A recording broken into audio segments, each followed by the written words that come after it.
Hi there, I'm Jake, and welcome to Deep Dive MTG. Over the past couple of days, the new Magic set, Edge of Eternities, have had quite a number of leaks. From new land types to whole new card types, it comes chock full of surprises. But today I want to talk about the one card that really caught my eye. Oh yeah, big surprise, the sea creature typo guy wants to talk about the new Leviathan. And yes, I can see he's a giant centipede that's not remotely aquatic. I don't care! According to Quest for Ula's Temple, he's a sea creature. A Leviathan is a Leviathan is a Leviathan. Anyway, meet Famished Worldsire. He's a 7-mana green Leviathan with a hefty 3 pips in his mana cost. He's a 0/0 that can sack any number of lands you control and then enter with 1/1 counters equal to 3 times the amount of lands that you sacked. Then, you can search the top X cards of your library where X is his power and get any number of lands from those cards onto the battlefield tapped. First off, for the sea creature decks where this guy can be played, he's fantastic. But I am sad to see yet another banger sea creature exclusive to green sea creature decks.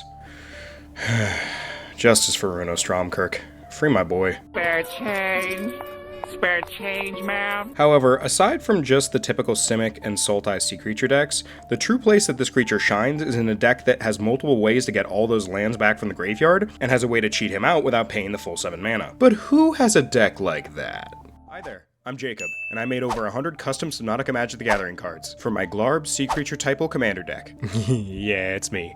Go check it out, I got tons of content about it on the channel. Anyway, back to the card. While yes, cheating it into play and having the capability to get those lands back from your graveyard are important, arguably a more important factor for running this creature is a high land count. And if you're an MDFC abuser like me, then you have a villainous choice ahead of you. On the flip side though, if you are one of those gigachads who runs a significant amount of lands, then this card starts to look less like a gamble and more like guaranteed value. Even outside of them, let's say you're running an average count of 35 lands, none of which are MDFCs. For each land you sack, you get to look at 3 cards off the top of your library.